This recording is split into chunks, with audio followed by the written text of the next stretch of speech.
Welcome back on this episode of the Battle of Badr. We are discussing about Abu Yasir. After the Battle of Badr, people asked Hadhrat Abbas, "Oh Abbas, you being such a tall person, and did you realize that the person that captured you is Abu Yasir? And he's a person that is absolutely short, very thin, and very weak. How was this possible for such a tall, hefty person like you being captured by such a weak person?"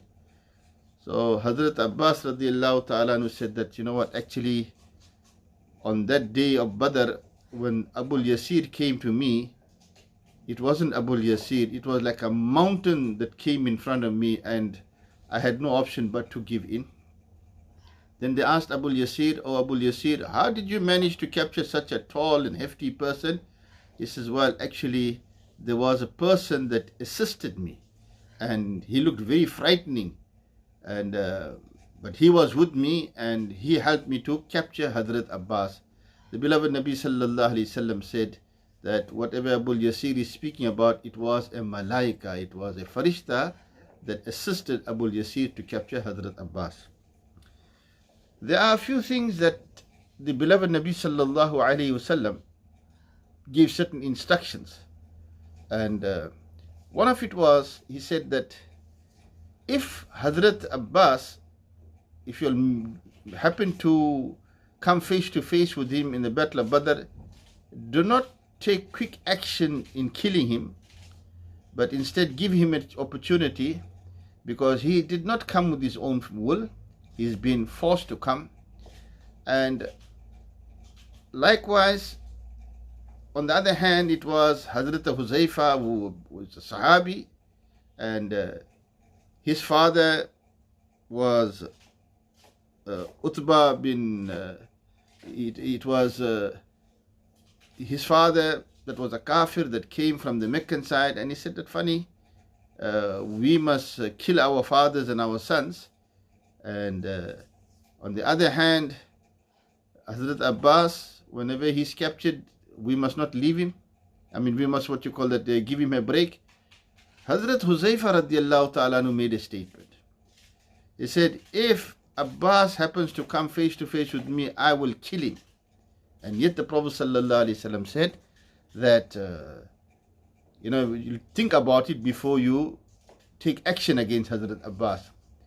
Hadhrat Umar radiallahu ta'ala anhu was asked about this statement of Hadhrat Huzaifa by the beloved Nabi sallallahu alaihi wasallam. The Prophet sallallahu alaihi wasallam said, "Umar, did you hear what Huzaifa had to say?" The Prophet Hazrat Umar said, "Ya Rasulullah, give me permission so that I can take his neck off." The Prophet sallallahu alaihi wasallam said, "No, he's a Muslim." And Utbah bin Rabi, after the battle of Badr, his body was being dragged, and Hazrat Huzaifa was watching his father's body being dragged. And the Prophet ﷺ said, "Oh Huzaifa, I know this is very difficult for you to see." This is, "Ya Rasulullah, I'm not worried that my father is being dragged like this. I'm sad about the fact that my father was a very good-hearted person, and he had knowledge. He knew how to speak to people. And I always had this hope that one day he would become a Muslim and he'd accept Islam. But it was not to be, and I am sad about that, the fact that he did not accept Islam." And Hazrat Huzaifa radiallahu ta'ala anhu said, "The fact that I made this statement and I regret it for the rest of my life, why did I have to say this?" And he said that I can make as much as tawbah as possible. It is not going to replace or reward me or clear me from the statement that I made about the uncle of the Prophet sallallahu alaihi wasallam. He said the only way is that Allah Ta'ala give me the martaba of shahadat. And in the battle of Yamama, Hadhrat Huzaifa radiallahu ta'ala anhu was martyred in that battle. Hadhrat Abbas radiallahu ta'ala anhu, when he was brought in with all the other captives, the beloved Nabi sallallahu alaihi wasallam asked for mashwara from the Sahaba Ikram, that what do you say in regards to the people that have been captured? How do we deal with them? Hadhrat Abu Bakr radiallahu ta'ala anhu said that, "Ya Rasulullah, If you look at the condition of the Muslims, they are absolutely poor. They are, not learned, etc. Why don't we put a amount, a tax? They say, ask them to pay an amount and they can free themselves. This way, it will benefit the poor Muslims, and at the same time, those that cannot afford it, ask them to educate our people, so we'll get education in terms of how to read and write. Then the Prophet ﷺ asked Hadhrat Umar, "Oh Umar, what is your decision in this matter?" Hadhrat Umar radiallahu ta'ala said, "Kill everyone. And my family members, hand them over to me.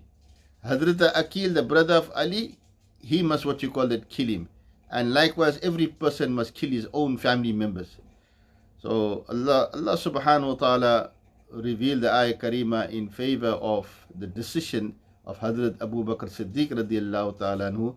And the Prophet sallallahu alayhi wasallam said, "Oh Abu Bakr, you are like what Hadhrat Ibrahim alayhi salatu wasalam had said to his people, فَمَنْ تَبِعَنِي فَإِنَّهُ مِنِّي, that whoever follows me, he is amongst me. وَمَنْ عَصَانِي فَإِنَّكَ غَفُورٌ رَحِيمٌ, and who goes against me and does not follow me, Ya Allah, you are Ghafoor, you are Rahim." And he said, Hadhrat Umar radiallahu ta'ala anhu, you are like how Hadhrat Nuh alayhi salatu wasalam, after making tabligh for 950 years, then when he finally realized that these people are not going to accept Islam, he made the dua, "Rabbi la tazar ala al-ardi min al-kafirina dayyara." Oh Allah, do not leave none of the kuffar on this earth, destroy every one of them. So he said, "Oh Umar, you are like that." And